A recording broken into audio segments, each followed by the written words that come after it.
quiero presentarte la parte cuarta de lo que es la construcción del clónico del ICE 680R.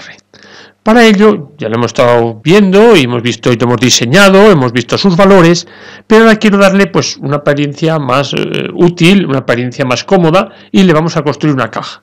Entonces, como ves, pues yo no soy ningún experto para hacer una caja, pero es una caja de marquetería, una caja de madera, que lo que pretende es la comodidad de poder insertar lo que son los terminales de las puntas de prueba de una forma cómoda y además, y esto es importante, imitando la arquitectura, la topología, digamos la distribución de lo que son las bananas, esos terminales, similar a lo que tiene el ICE 680R.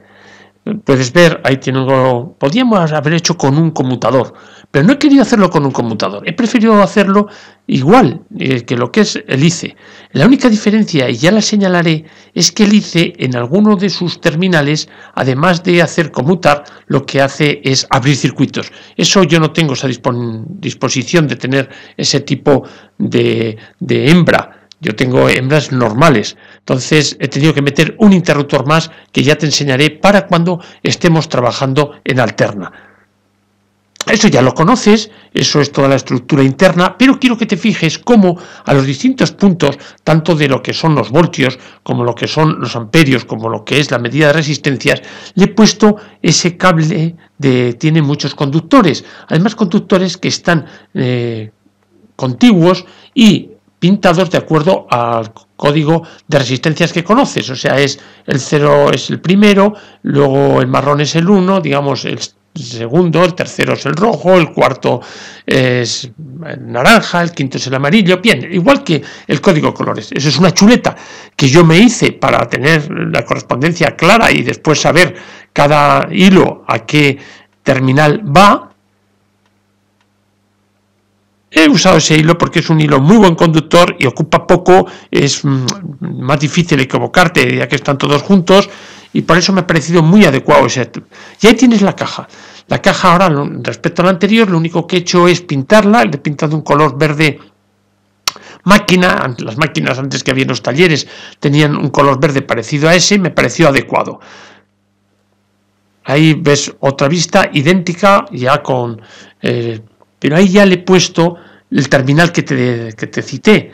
Verás que es un terminal pequeñito, ahí está el altavoz, en la fuente de alimentación, y lo que sí he hecho es el circuito donde están todos los componentes y el transformador lo he puesto sobre un listón de madera, por supuesto mucho más estrecho que lo que es la base de la caja. Eso me permite tener un espacio atrás que me viene muy bien para meter nervios de la caja. De esa forma la caja casi tiene el tamaño de lo que es el circuito impreso, vamos, o la trozo de baquelita agujereada que yo he usado, y en la parte final lo que hago es eso, poner el transformador que no necesito que tenga toda la anchura de la caja y le dejo ahí un espacio. Por lo tanto, la sujeción no es de toda la superficie, sino es una franja que va de transformador hacia adelante, con la anchura que tiene el transformador, nada más. ¿Ves que ha quedado bastante curioso? Hombre, se ve que no es de fábrica, evidentemente, pero es suficientemente práctico y útil como para que podamos utilizar. Y yo, por supuesto, este es el polímetro que vas a ver en todos los desarrollos de nuevos vídeos que yo haga. Quiero demostrar que con un polímetro casero somos capaces de medir y arreglar cualquier radio que necesite, que no necesitamos ni un digital ni necesitamos el ICE 680R. Ahí simplemente estoy haciendo unas primeras comprobaciones de que tengo los contactos bien. No vaya a ser que después de haber montado todo no tenga los contactos bien. Ahora estoy midiendo 8 voltios en continua. Luego te enseñaré un poco la distribución que he hecho de cómo he puesto para medir voltios. He puesto que sean las bornas rojas para medir amperios las negras y para medir ohmios que sean las blancas. Y veremos luego los interruptores que ahí están presentes. En el centro puedes ver que es el ajuste del cero. Cuando estamos midiendo ohmios, ahí está el ajuste del cero. Ahora lo que estoy haciendo es medir 9 voltios y lo que ahora mediré, ahora tengo ahí 10 voltios y si me voy a la fuente ves que tengo 10,1, o sea que el polímetro, por el hecho de meter en la caja y haberle puesto todos los cables y haberlo hecho todo bien, no se ha degradado y va muy bien. O sea, yo considero que es un aparatito que va muy bien. Mira, ahora estoy midiendo intensidades. Como podrás ver, una de las bananas va a un terminal que está en negro. Ya he dicho que los negros son los que están pensados para medir intensidades. Veo que el polímetro está funcionando y está funcionando bien, de acuerdo, por supuesto, a la ley de Ohm. Ahora va a funcionar como ómetro, pero no le estoy metiendo todavía su fuente interna. Estoy usando todavía una fuente externa de 3 voltios más o menos. Bueno, en vez de la pila le pongo una fuente de 3 voltios, 3 y pico, y lo que voy a ver es si me funciona el pequeño zumbador que le he puesto para cuando tenga un corto menor que 200 ohmios. Ahora tengo ahí las puntas y voy a probar eso.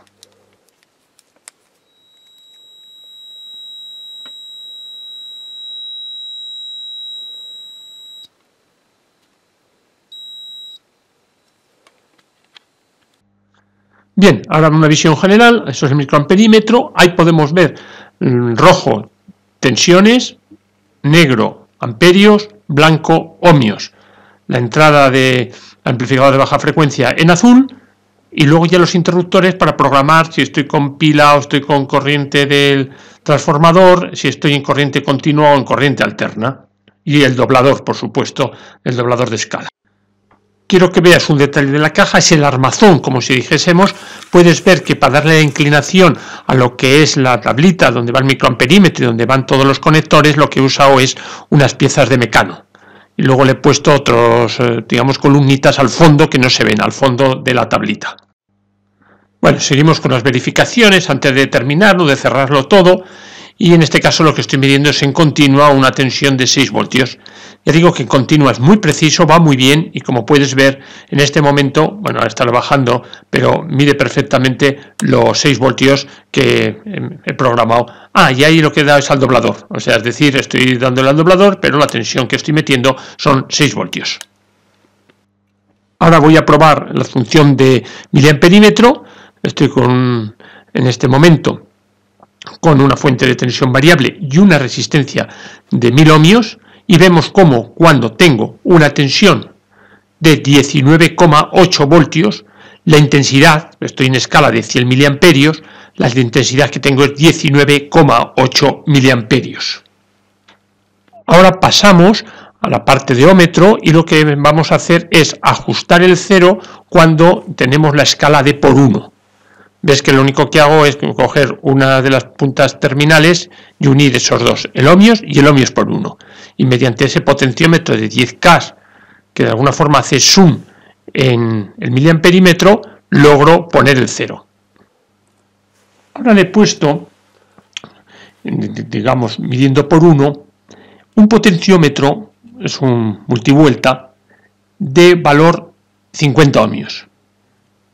Entonces ves cómo, conforme le doy al tornillito de ese potenciómetro multivuelta, conforme voy quitando resistencia, la aguja se me va aproximando más al cero.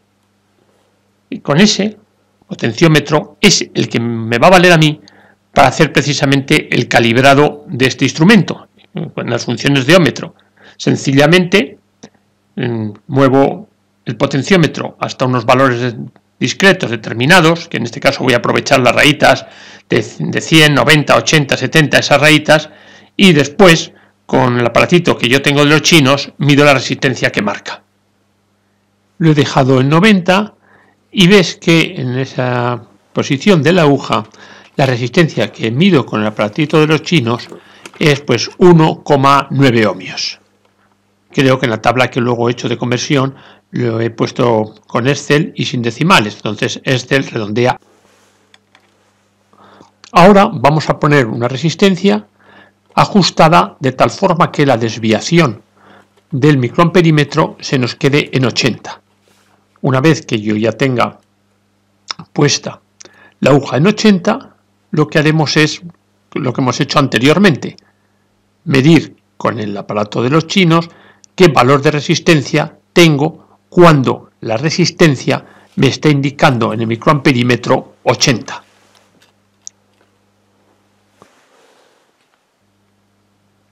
Ahora hacemos lo mismo y vamos a ver cuál es el valor que me indica el ohmómetro patrón que estoy usando, que en este caso es el que estás viendo, y que me está dando un valor, es decir, para una desviación de 80, la resistencia que tengo es 3,62 ohmios, y así sucesivamente.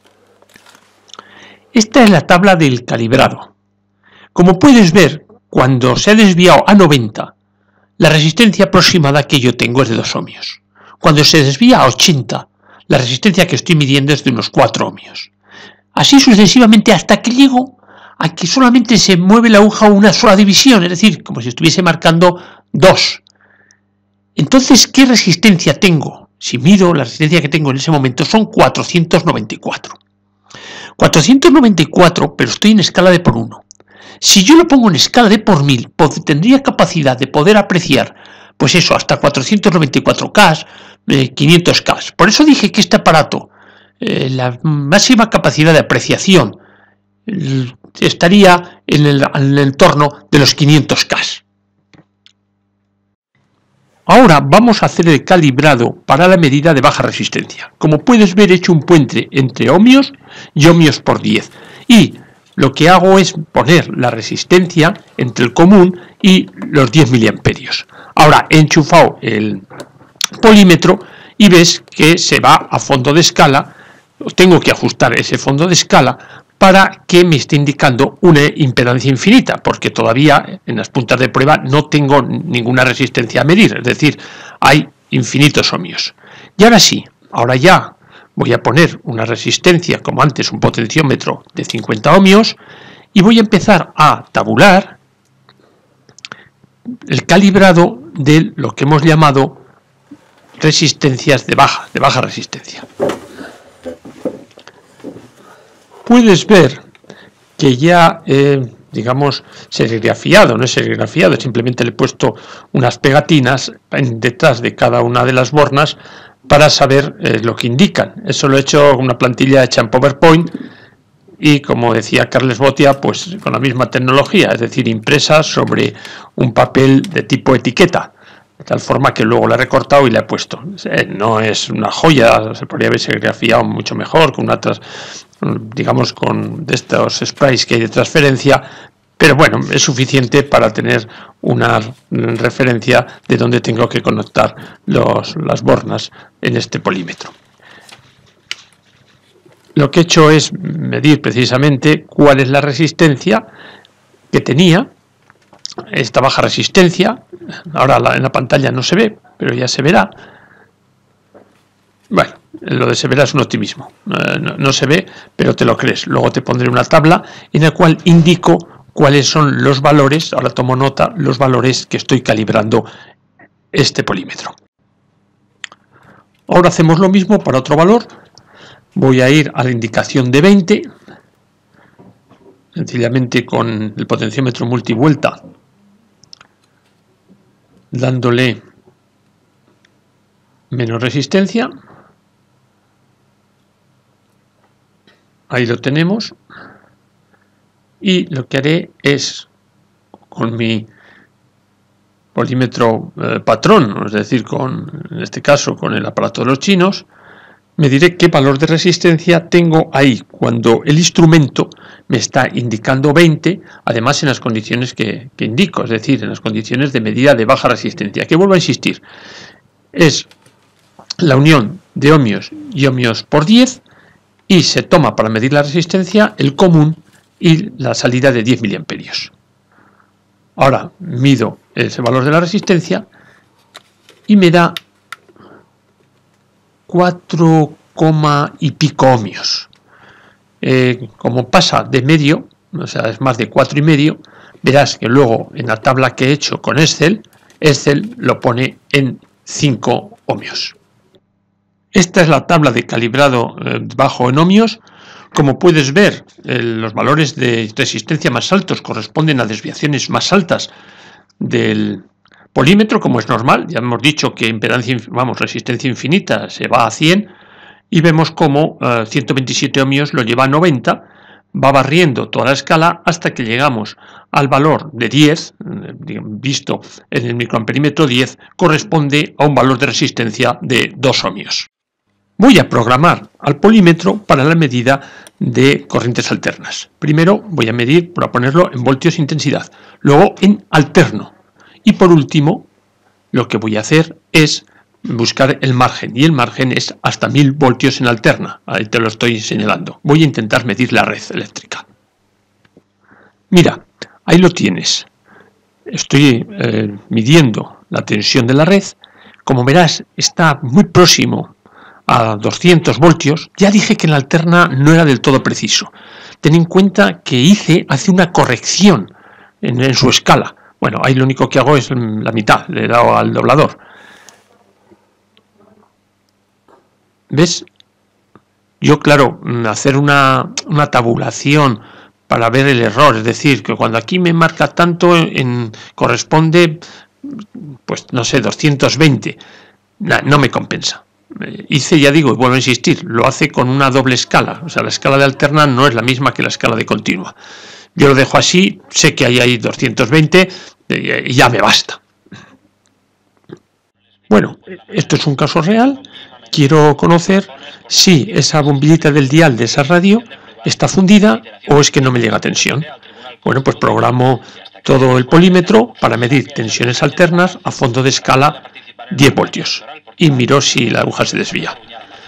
El contacto a veces cuesta hacer porque en esas soldaduras cuesta, pero ves en un momento determinado como la aguja se mueve, llega hasta 5 o 5 y medio, tampoco me hace falta saber mucho, es decir, conocer que ahí hay tensión me basta.